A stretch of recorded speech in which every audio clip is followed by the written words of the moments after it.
তো গাইস আজকে আমি আর ভাই তোমাদেরকে দেখাবো আমাদের গ্রামের সাইডে দিওয়ালিতে কিভাবে রাবণ বানানো হয়।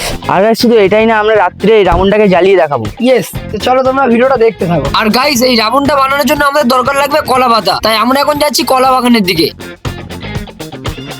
ফাইনালি আমরা চলে এসেছি একটা কলা বাগানে। আর তোমরা এখানে দেখতে পাচ্ছ প্রতিটা গাছে এই শুকনো যে পাতাগুলো আছে এগুলো দিয়ে আমরা ভুট্টা বানাবো। তো চলো তাড়াতাড়ি এগুলো পাড়া যাক আর জড়ো করা যাক এক জায়গায়। তাই আমি এক এক করে শুকনো কলা পাতাগুলো পাড়তে শুরু করলাম। আর গাইস তোমরাও কারা কারা আমাদের মতো এরকম ভাবে কালী পুজোতে রাবণ বানাও সেটা কমেন্টে জানিয়ে যাও। ভাই এখনকার থেকে আগেকার কালী পুজোয় আমরা সবাই একটু আলাদাই এক্সাইটেড থাকতাম, কারণ সব বন্ধুরা মিলে এরকম রাবণ বানানো, একসাথে বাজি ফাটানো ভাই একটা আলাদাই মজা ছিল।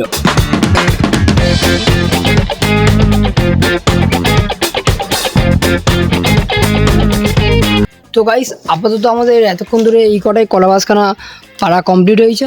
তো চলো এই কটা বাড়িতে রেখে আসা যাক, তারপর আবার আসা যাক, আবার পেরে নিয়ে যাওয়া যাক। তাই আমি আর ভাই ওই কলা বাসখানাগুলো নিয়ে বাড়িতে রাখতে যাচ্ছিলাম।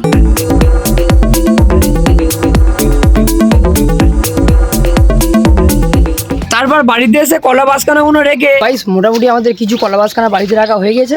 এখন আমি আর ভাই আবার যাচ্ছি কলা বাসখানা আনার জন্য, কারণ ওই কটা মালে আমাদের রাবণ হবে না। তো চলো আরও কিছু আনা যাক। আমরা এখন বাগানের ভিতর দিয়ে যাচ্ছি। ভাই রাস্তার হালটা দেখো, ওই সামনে কলা গাছ। গাইস দেখো তোমাদের জন্য এত কিছু করছি, এর জন্য তো ভিডিওটিকে লাইক করে চ্যানেলটা সাবস্ক্রাইব করে দাও এরকম আরো মজাদার ভিডিও দেখার জন্য। যাই হোক আর বেশি দেরি না করে আমি আবার কলা বাসখানা পাড়তে শুরু করে দিলাম।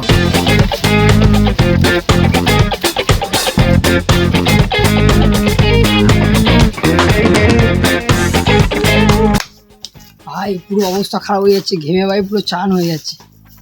গাইস আমাদের কলা বাসখানা পাড়া কমপ্লিট, চলো এবার রাবণটা বানানো যাক। তো গাইস তোমরা তো দেখলে আমাদের কলা বাসখানাটা আনা কমপ্লিট। এবার ভূতটা বানানোর জন্য আমাদের লাগবে একটা বাঁশ আর একটা ভূতের হাত বানানোর জন্য আরেকটা বাঁশ। তো আমি তার জন্য নিয়ে নিয়েছি এই একটা আর এই একটা, মানে ভূতের ফ্রেমটা হবে ঠিক এরকম, এরকম টাইপের। তো চলো তাড়াতাড়ি বানানো যাক। তাই রাবণটা বানানোর জন্য ওর ফ্রেমটা আমি সেট করে ভালো করে দড়িতে বাঁধতে শুরু করলাম।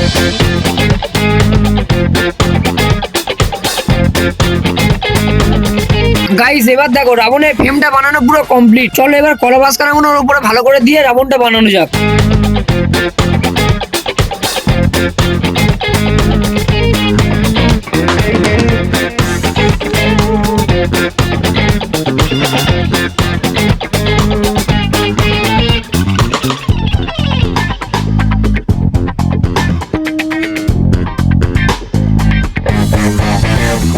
গাইস মোটামুটি আমাদের রাবণটা রেডি হয়ে এসছে। এবার শুধু রাবণটা দড়ি দিয়ে ভালো করে বাঁধতে হবে আর রাবণের মুখ আর হাতটা বানাতে হবে। তাই দেরি না করে রাবণটার গায়ে আমরা দড়ি বাঁধতে শুরু করলাম।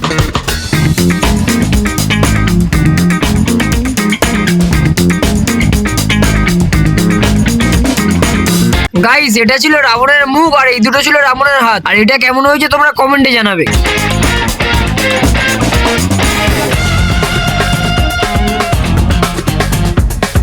তো গাইস ফাইনালি আমাদের বানানো ভূত রেডি।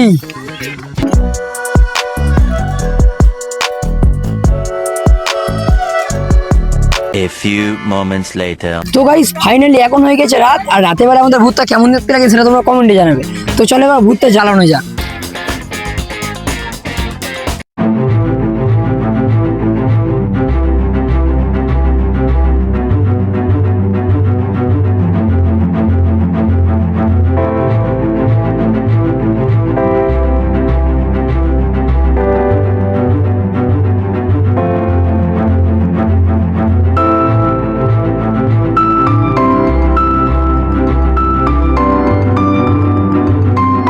তো গাইস তোমরা এরকম দিওয়ালি রিলেটেড কি ভিডিও দেখতে সেটা তোমরা কমেন্টে জানাও। আর এত অবধি দেখে থাকলে চ্যানেলটাকে লাইক শেয়ার এন্ড সাবস্ক্রাইব করে দেবেন।